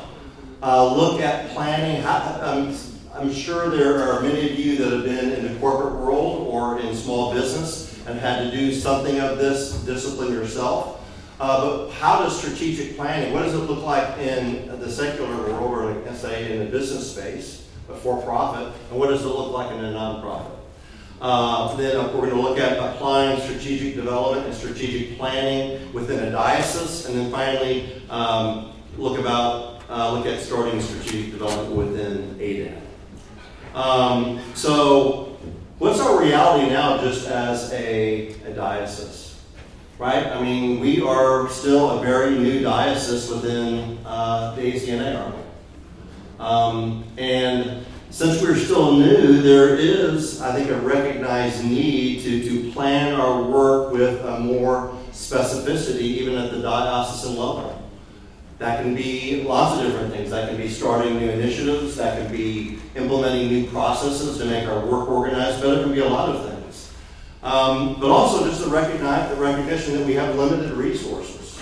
Right? All organizations have limited resources, but we have that in the church, and so we have to contend with that. I mean, if you were here yesterday listening to the church planters, right, pour out their hearts, right, Elias, about how hard it is to raise money just to pay for basic things for church operations. So that's something we have to contend with in strategic planning. We're a non-geographic diocese, right? That creates issues for us, right? And so, yes, we have communications tools to be able to talk to one another, and yet that still creates issues for us. We're multicultural. We would say that is a strength, would we not? But also, there's a sense that when we are having dialogue face-to-face, or we're part of a committee, we're trying to plan and organize ministry, that we have to be careful that we're not talking past ourselves, or we're we're careful about using, probably a better way to say it, cultural idioms, right? To make sure that we're speaking clearly to one another. And then finally, planning now is now more formalized. And so the bishop has tasked me as canon for strategic development. And so this is going to be an organized function within our diocese. So we're going to be talking more about this. Okay, so the Bible encourages taking time to plan and to set goals. And we see this in Proverbs all the time. And just that general idea that it's wise to take counsel with one another and to be intentional about planning our work. But we always do that tempered by God's sovereignty, do we not? So we don't just plan independent of God, but we also know that God has plans for us. And so what we always want to do is take our plans to God and be listening to Him, but also realize that God wants us to be good stewards of our time and our resources.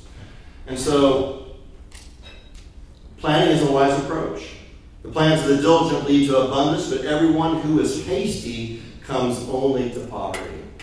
And so we have examples of planning, do we not, all throughout the Bible, particularly in the Old Testament. I mean, just think about Moses, what he had to do when he had millions of pretty chaotic and rowdy Israelites following him. He had to put in a whole system of how to organize and to basically adjudicate their common life. Right? They were coming to him, were they not? Right? With all the different problems. He says, this is too much for me to handle. I'm going to give this off to somebody else. So, Moses had to set up a system. Think about Solomon. All the resources that Solomon had to marshal to build the temple. Think about things like what Solomon had to do just in order to get timbers for the temple to be able to move the massive foundation stones upon which to build the Temple Mount. That means that he had to formalize and actually expand on the trading relationships they had with surrounding and also oftentimes empires around them that were enemies. Joseph, right? And Joseph was interpreting the dreams of Pharaoh. What he was also doing is he's using forethought, knowing that a famine was coming. And so what was he doing? He was making the appeal to the people, right, to store up grain, knowing the famine would come, and that in a real sense, that there would be a certain type of ascendancy in his role just by virtue of being a wise counselor to the Egyptian king. So we can talk about Nehemiah with the wall. We can talk about Paul, right, having forethought in the way that he planned his missionary journeys. We're going to talk about Paul in a second, and certainly about Jesus. Is it too much to say that when Jesus actually was going off on his own, taking time out, that not only was he in conversation with the Father, but he was probably also taking time to reflect on the things that had happened and where they might be going, whether it was Galilean ministry or whatever it might have been. So planning is, I would say, part and parcel to a wise approach to how we organize any ministry. But I think the more that we move up in hierarchy in terms of allocating resources, it becomes very important collectively at the diocesan level. So let's just define it. Strategic planning or strategic development, I use those two terms interchangeably. Some people don't, but I am for the purpose today. Strategic planning or strategic development is the work carried out by an organizational team to create long-term plans and a roadmap, right, where are we headed? A roadmap for an organization's growth, taking into consideration its goals, its values, and the particular dynamics unique to it. So what does it include? Well, things like we just heard from the bishop, right? Mission. What is our mission? Is our vision? What are our values? Well, I thought the bishop did a very good job of defining that for us this morning. Identifying strategic options and differentiating those from tactics. And we're going to talk about in just a second the difference between strategy and tactics. Reaching consensus on realistic organizational priorities and objectives, immediate, intermediate, and long term. Defining current reality. But also, strategic development tends to be dynamic.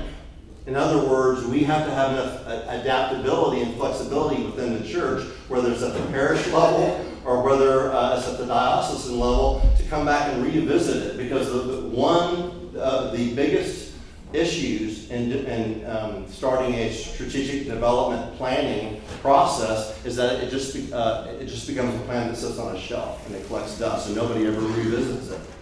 So the whole part of it is that if we actually spend the time to collaborate together and to reach consensus on where we're headed and put that down on paper and do all that hard work, that we're always coming back and dusting off that document, right? It's a living document that we're using. If you don't have a strategic plan in your parish, my question to you is why not? Why don't you get your vestry or your elders or whatever your leadership structure is within your parish, however you organize that, and sit down and start having those conversations. I'm happy to talk to you about how to do that and some steps that you can take. And once in place, we said that, again, that many organizations revisit it every 1 to 3 years. Okay, so I don't think this is showing up, but there's supposed to be circles here. I'm not sure why they didn't work, but imagine there's a circle here under for-profit and a circle under non-profit, and then there's an overlap. Okay? And I'm not sure why they didn't show up. But there is a difference between non-profit religious strategic development from for-profit. In the for-profit world, right, we have financial metrics, do we not? Shareholder value, profit, right? All these financial metrics that we go through. We know this, right? But in nonprofit world, it's a mission-oriented focus, right? And so, really, our success has to do with the extent of mission fulfillment, religious commitment, the impact of community outreach, and yet there's plenty of overlap. Right? In the financial side or the for-profit side, it's income or revenue generation for us, right? We may think of it or measure it in terms of giving, right? Customers versus what? Members for us. Sustainability, right? Keeping our ministry stable and active and robust. Governance and key programs. One thing about governance, and this is something we don't talk about, but in the for-profit world, the compliance today is unbelievable. I mean, if you're in the financial industry, banking, if you're a financial institution like a brokerage firm, a lot of the front of the house where all the stockbrokers are dwarfed by the compliance compartments on the backside. They spend massive amounts of money on compliance. That's one thing that we don't have a lot in the church. It actually gives us a lot of freedom and not having a lot of burdensome regulations that can hamstring us. So there is an overlap. So what's the difference between strategy and tactics? This is something that we have to define, and when we've got an assembled group of leaders together, talk about. Strategy is typically a longer-term achievement. Tactics are shorter term, and those tactics work together to accomplish that achievement. But as soon as I've said that, I can tell you that that's actually not a very good example, because you can have a 2-month strategy that has a 2-year tactics to it. Okay, and so it's not really time specific. It really has more to do with answering the question how, right? How are we going to go off and do something, and also how you touch it. So a strategy is less tactile. A strategy is hard for me to touch, right? Because it's more of an idea or an aspirational statement about what you're trying to go off and achieve. And then the tactics are more of the high-touch things that you do, right? That all together then, when executed right, are then accomplishing that strategy that you defined. Strategy and tactics. We often confuse the two, and we do that. Too many leaders, and I see this in the church all the time, leaders just go straight to tactics and they don't even think about the strategy. So the original meaning of tactics came from the Greek word taktine, which means ordered or arranged, right? It's an ordering. And the Chinese general Sun Tzu once said, he said, all the men can see the tactics I use to conquer, but what none can see is the strategy out of which great victory is involved. So strategy and tactics are both the how of how we go out and do something. And so in our context, right, how are we going to go and reach, say, the unchurched in our square mile?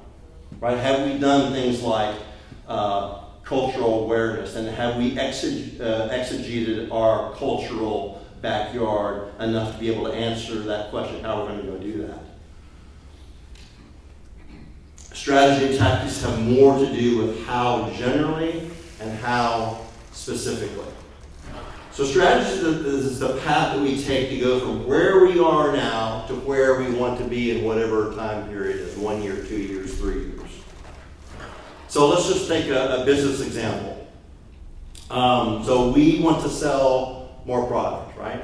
Whatever the widget is, right? So our strategy is, notice this isn't as easy to touch. This is more conceptual, right? It's more general, right? So we want to engage industry thought leaders to become advocates for our product, right? We want them to say good things about our product, or actually go and trial them or test them out, and then tell the rest of the industry about how great they are. So then we devise tactics to go off and accomplish that.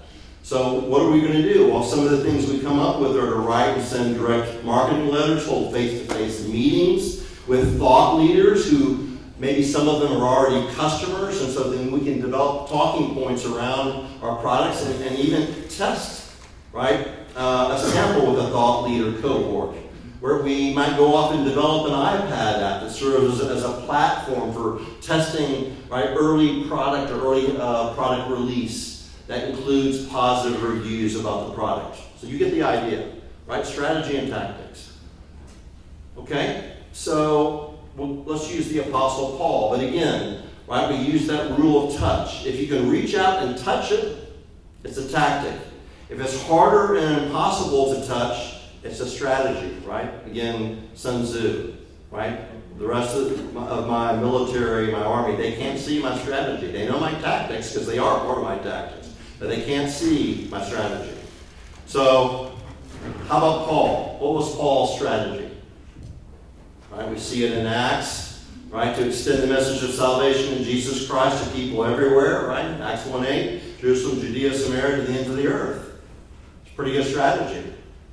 So what were some of the tactics? And we could come up with more than these. These are just ones that came to the top of my mind. Right?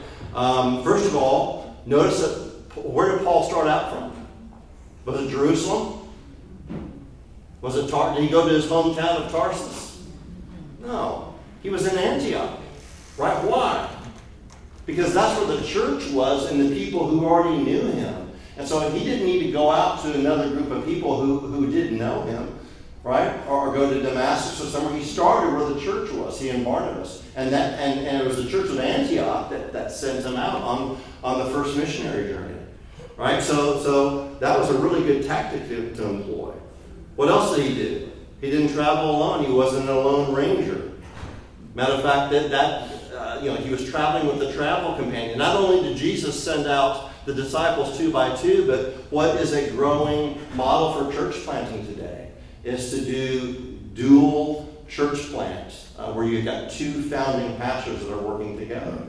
Right? Sometimes that works really well, sometimes it doesn't.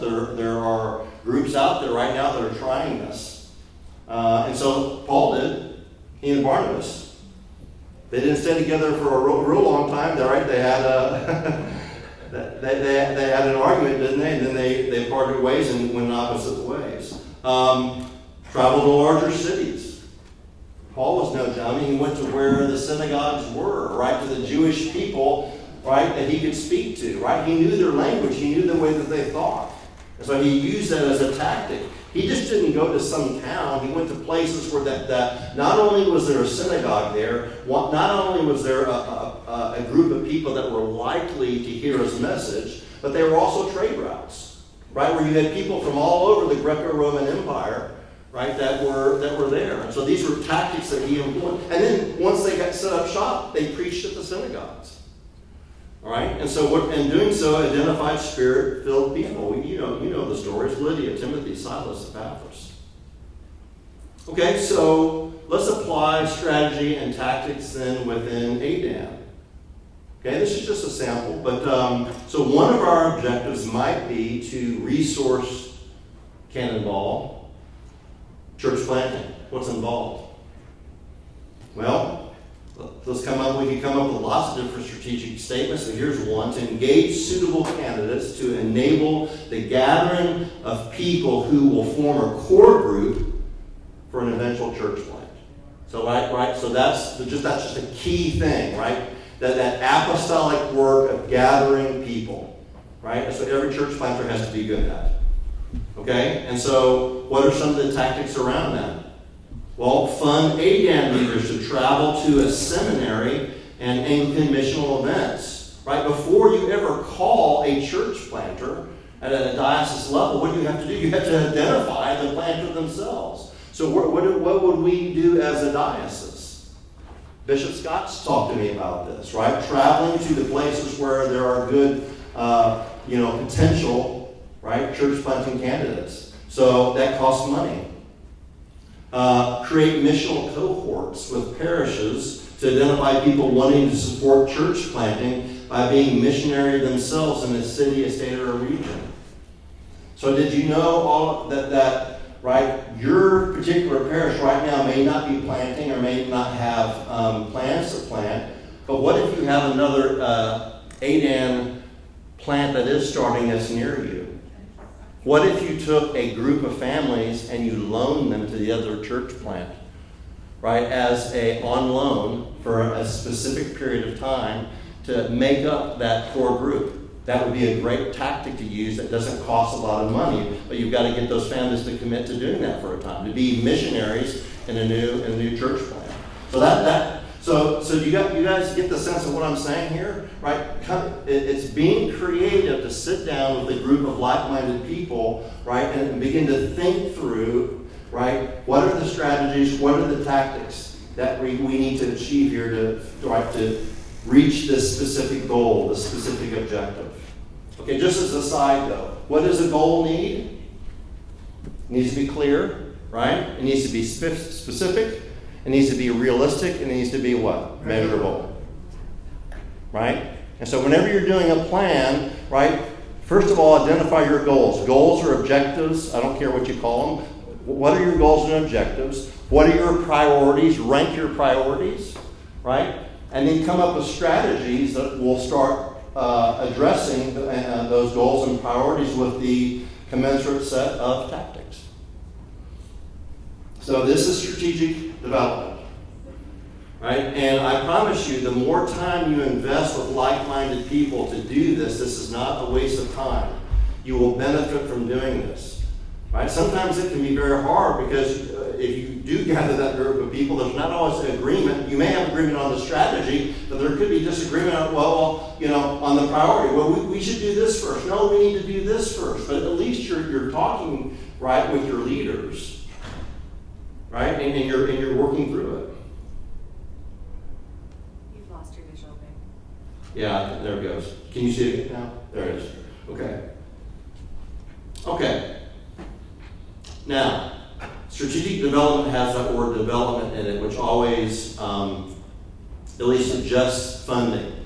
So the bishop has asked me really to make sure that funding is really a key effort within whatever strategic plan we are going to have for the diocese. So raising additional funding for church planting, for global mission, for catechesis, for leadership development, and other key priorities is absolutely fundamental, is important. But funding is not a discrete category, right? It is integrally connected to how well you can communicate a story and then make appeals. So we talk about, we've got this plan, but we don't have any money. But money isn't just this discrete thing. It's connected to all these other functions that work within a church. right? And so a lot of it has to do with how well we do in communicating stories that are compelling. People give to gospel-oriented projects that they feel they can be a part of, like that they have some skin in the game, but that they can take the risk alongside you, but also that align with their values. So people don't give to efforts that they don't understand, that they can't be a part of, and to people that they don't know. So for us just to say, oh, we're just going to open up a fund for church planting, okay, we may be able to make biblical or theological arguments before it, but it's not all that compelling. But when we start telling stories of what's going on with church planters around the country, and the challenges they're facing, and the great things that God is doing, and we start telling the stories of how God is moving, right, within church plants, right, that's stuff that people start getting excited about. I mean, I was listening to the church planters yesterday as Elias was talking, as Sam was talking. I thought that was so cool. I mean, I could just picture you on your Harley driving around the area, going to softball or setting up the tents or whatever you're doing. I mean, that's cool stuff. I mean, you're doing groundbreaking, real work there. And so those are the types of things that we need to do as a diocese. Not just open up a generic fund. We need to tell stories well. I'm glad Peter is going to be heading up our communications because he and I have stuff to talk about. Dun, dun, dun. So, if we're going to raise money, then there are additional areas that need to be addressed that would need to be outlined in an overall strategic plan. We need a robust website. Working on it, check. We need social media presence backed by and framed within an integrated marketing plan for external communications. So we do a good job, actually, for internal communications. Right? We got WhatsApp, we use Flocknote, we're talking amongst ourselves, but we're not doing enough to tell the world what we're doing.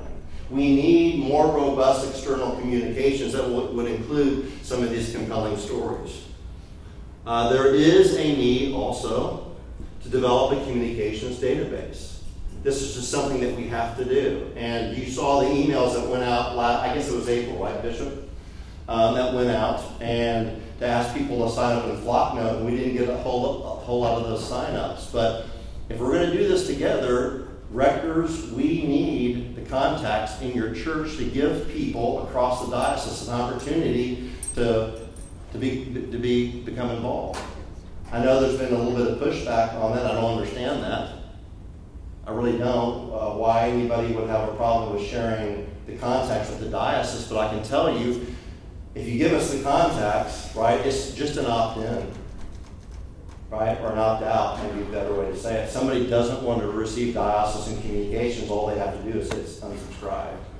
But the purpose for asking for that is so we can begin to have a series of stories and other information that we would send out, including, right, appeals for our strategic priorities. Right, and our strategic priorities don't really differ a lot from what we see in other dioceses within ACNA, or for that fact, even the province. We're all about global mission. We're all about church planning. We're all about leadership development. We're about outreach to the poor and marginalized. All those things we care about. We just have to decide what it is that we do first and second and third, and get whacked with that a little bit. Okay, so I was saying to you that funding doesn't stand as a discrete thing on its own. It doesn't. When we're looking at diocesan management, looked at the funding flows out of how you define and structure organizational capabilities and functions. And so do you see how strategic planning there on the top left flows into governance into parish ministry programs, communications flows into clergy and laity human resources, and that flows into funding and financial management. And so each of these things, right, actually influence the other.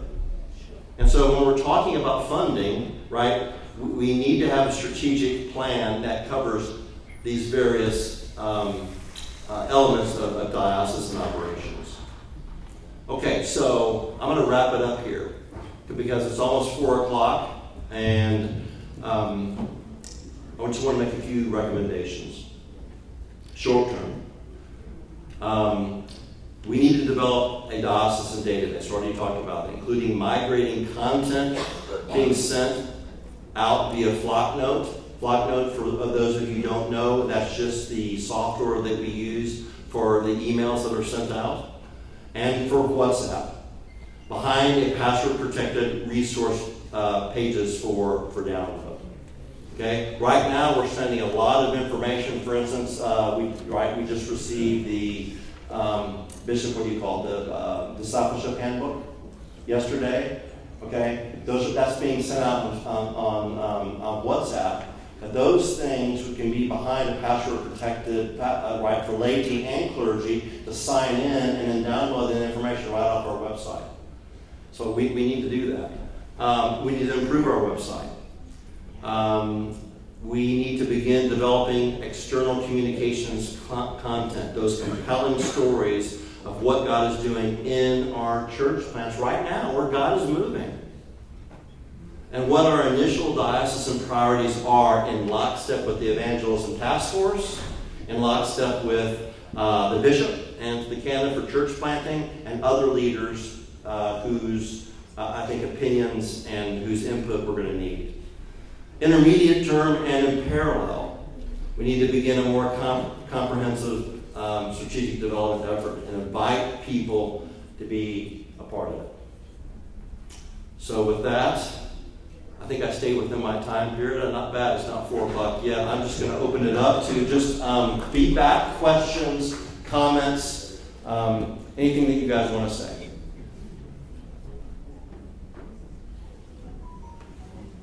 Bishop. Okay, we're done. Very good, thank you.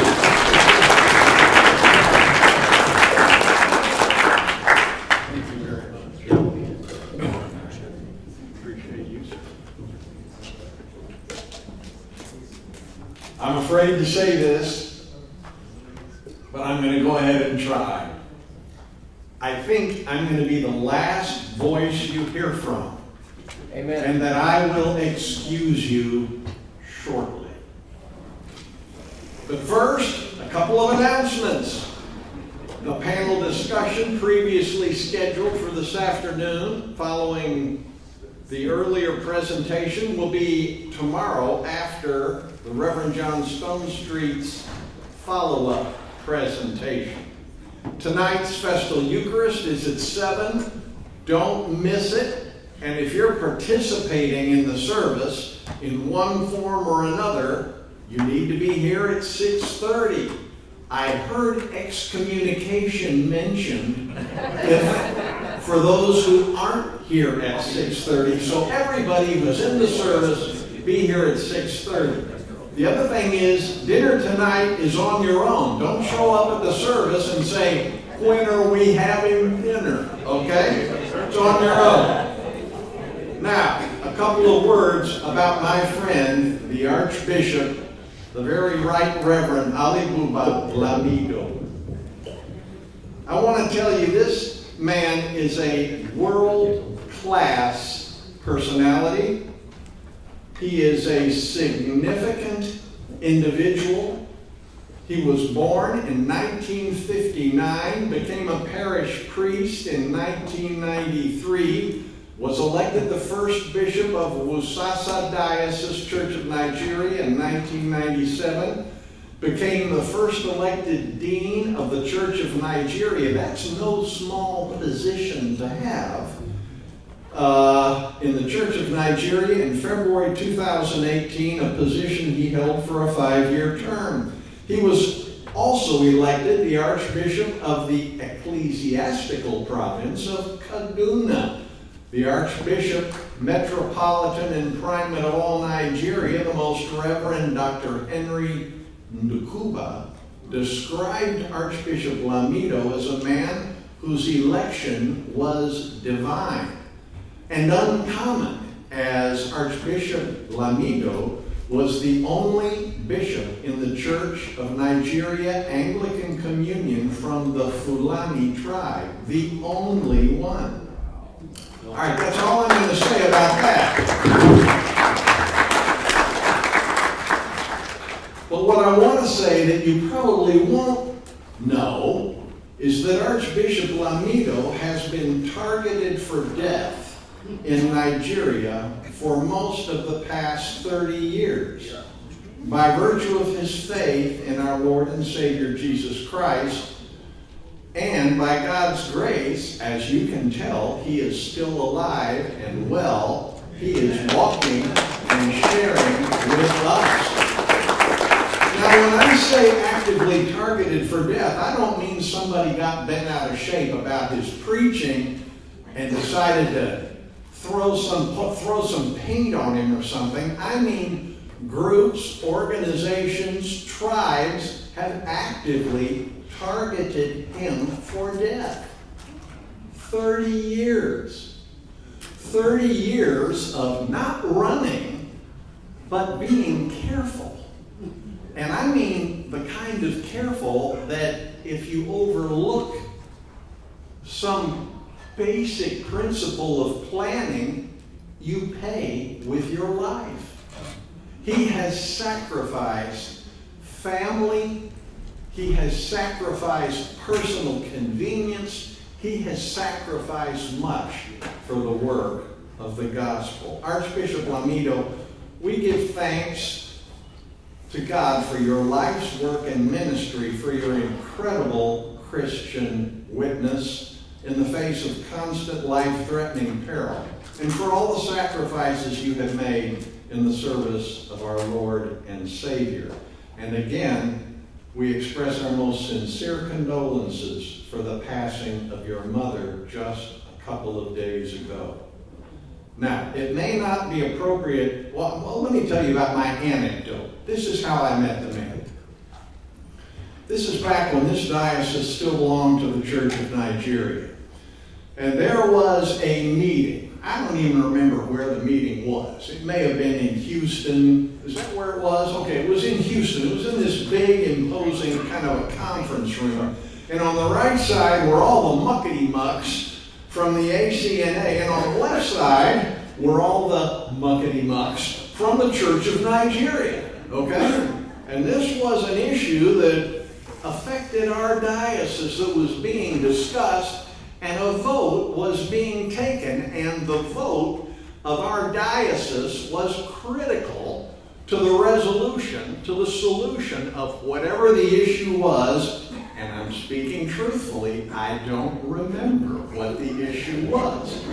Here is how it came down. Archbishop, I'm sitting at one end of this table. There are a couple of people to my right, long line of muckety-mucks from the ACNA. Nobody on my left, but on the left side of the table, all of the Church of Nigeria, and closest to me, Archbishop Lamido, looking very serious. Well, the trouble is that Bishop Orji was sick, and he was not physically present. And I had only had a couple of very brief conversations telephonically with him, and I didn't know what the heck I was doing. So the vote started on my right, and all the ACNA voted one way, came around the table, and all the votes from the Church of Nigeria, including from Archbishop Lamido, came out the other way. And then everybody looked at me, and it was, how does the Diocese of Kano West vote? And I thought, oh my goodness, what in the world am I going to do? So, what does a lawyer do? I did what a lawyer does. I said, well, my client, Bishop Orji, is not here. And I haven't had an opportunity. You see him laughing? Do you see Archbishop Lamido laughing hysterically? I said, my bishop isn't here. I haven't had a chance to confer with my client. I'm sorry. I can't vote. And Archbishop Lamido, there was a silence that settled over the room, and he looked over at me like this, and he said, Chancellor. And I, well, yes, Your Grace. He said, Bishop Orgy gives you permission.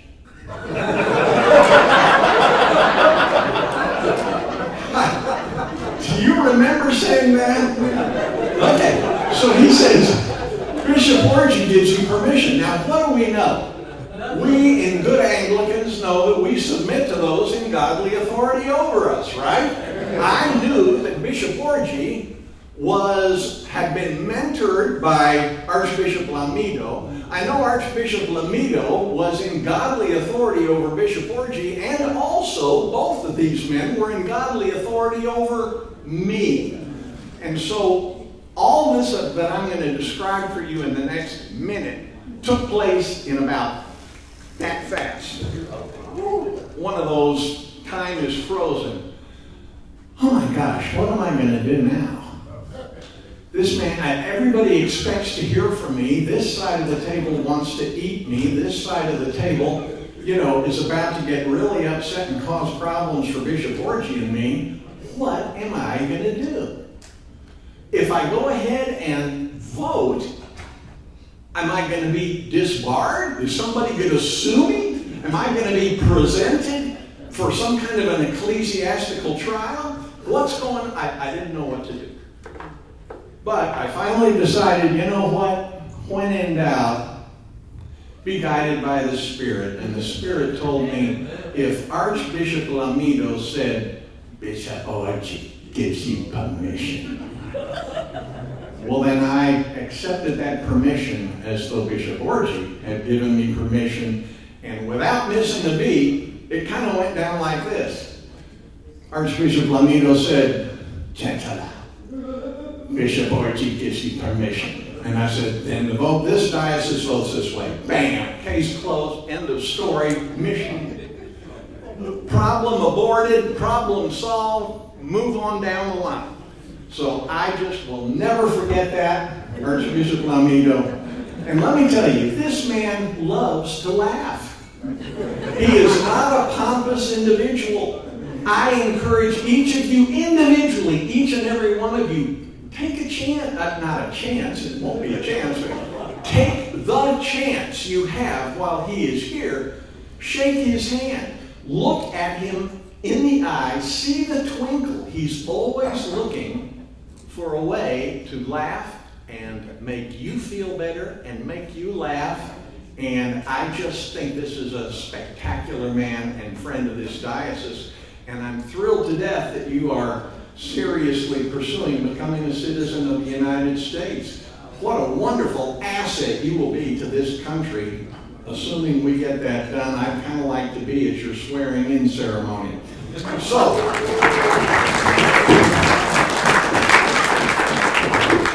it's not appropriate to erupt in applause after a sermon at a festal Eucharist like this evening, but I'm glad that we've had a chance to applaud for you, Archbishop Lamido, right now. So with that, remember, participants in the Eucharist, 6:30. Everybody else get here about 5 minutes early. Oh, no. You have the last word. Okay. The vans will run to and from the hotel at the beginning and end of this break that we're going to have right now for our dinner, etc., etc. Everybody be back by 7 o'clock. God bless you. You're excused.